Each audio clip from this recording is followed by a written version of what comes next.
En estos pequeños encuentros en la biblioteca del Instituto Cervantes de Dublín, hoy tenemos con nosotros a Diego Valverde Villena. Buenas tardes, Diego. Buenas tardes, Carmen. ¿Quién es Diego Valverde?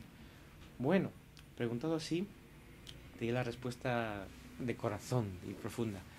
Diego Valverde Villena yo, soy el hijo de Fermín y Chati, que son los nombres con los que yo, cuando tenía 2 años, hablaba a mis padres en Lima. En mi caso de mi madre pues era un nombre apelativo cariñoso y mi padre se llamaba Fermín, y yo no les decía papá y mamá, sino Fermín y Chati, como le decía el resto de la gente, los amigos de mis padres, y como hablaban así, pues yo también decía Fermín y Chati, como todo el mundo. En el fondo, de verdad, verdadera, ese soy yo.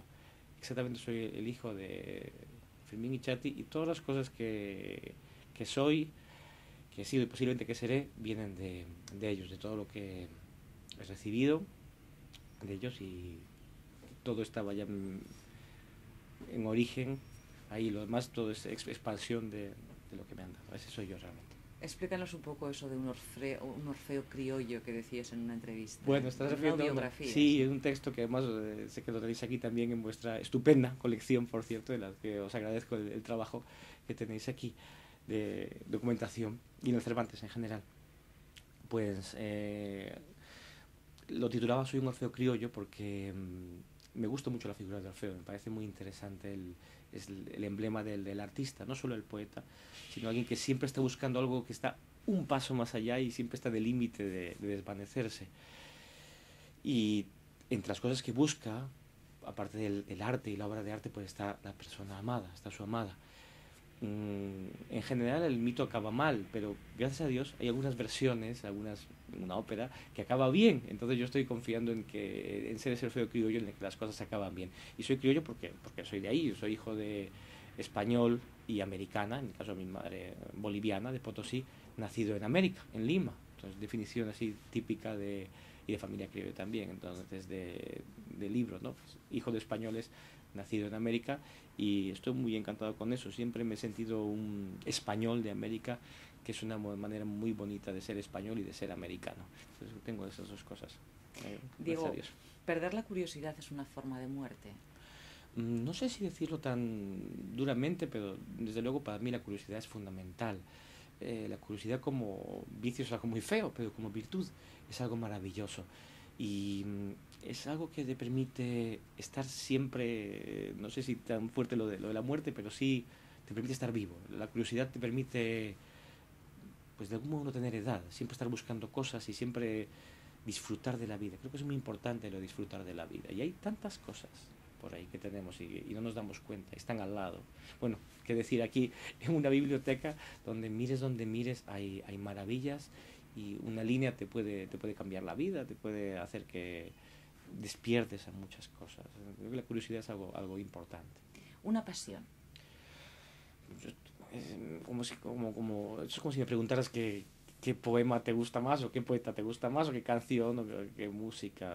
Tengo muchas pasiones, muchísimas pasiones personales y de cosas que me fascinan. Incluso en la literatura no sé si es mi principal pasión, es a lo que me dedico, pero desde siempre he disfrutado muchísimo con cosas que al no hacer son aún más mágicas, como la música, por ejemplo, o el cine. No, por decirte un ejemplo, yo nunca he llorado con un texto. Bueno, con cartas sí, pero nunca con un texto literario. Pero sí con películas y con música. Y a veces que si oigo una música, tengo que dejarlo todo. Con una lectura no, pero con la música sí, hay piezas en particular que tengo que dejar lo que esté haciendo y ponerme a oírla. ¿Hay algún lugar al que recurres con frecuencia? Física, un lugar es un Sí, espacio. un espacio. Pues no tanto así. Me gustan mucho las ciudades grandes, eso sí.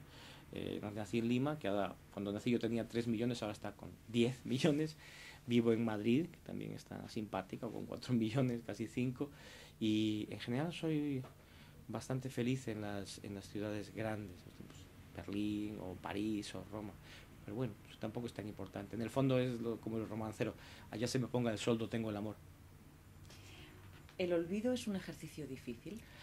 Bueno, lo olvido, estás aludiendo a mi título mío. Es un ejercicio imposible en el fondo, para mí.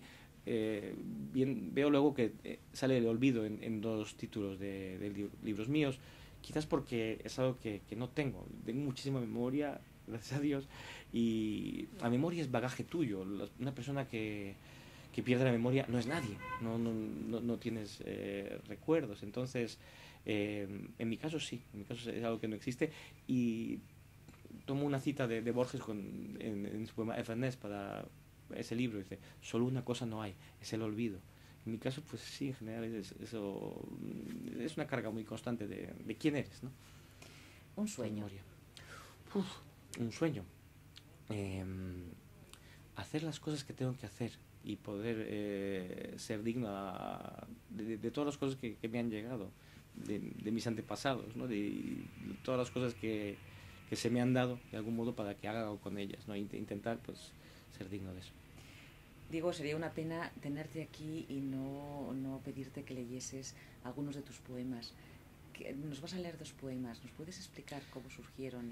Sí, os voy a leer 2 poemas que hacen pareja, como diría Luis Alberto de Cuenca, que estuvo hace poco, que hacen pendant, que nacieron juntos. Les tengo mucho cariño porque son los 2 primeros poemas con los que ya decido, o creo que estoy contento con lo que estoy escribiendo. Yo estaba en una estancia de estudios en Chicago y escribí esos 2 poemas en los que se juntan todos el bloque principal de mis temas, lo que es temas recurrentes, que son pues, el viaje, el libro, la obra de arte, la mujer y el amor, y el destino. Y entonces uno y otro pues juntan todas las... De ahí están también los temas que van a salir en casi todo el resto de mi obra. Y además creo que es muy lógico leer en una biblioteca el poema de Como un libro. Casi vamos a dejar Como un libro para el final. Perfecto. Y vamos a empezar con el poema. Pues empezamos Chicago, con Metro de Chicago. Metro de Chicago. A lo largo del viaje, la mujer de tu vida se te escapa repetidas veces, siempre en el lado opuesto de la vía, en el otro andén, en la otra cola, saliendo del museo del restaurante cuando tú entras. Un segundo de vacilación es suficiente.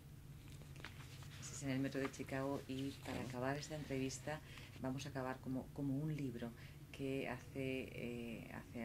te sientes como un libro. Sí, aquí mismo tenéis, como en todas las bibliotecas del mundo, y tenéis unos cartelitos que dicen que por favor la gente no recoloque los libros, que los deje en la mesa, que para eso están los bibliotecarios, alma del Cervantes, junto con los profesores, para ponerlos en su sitio.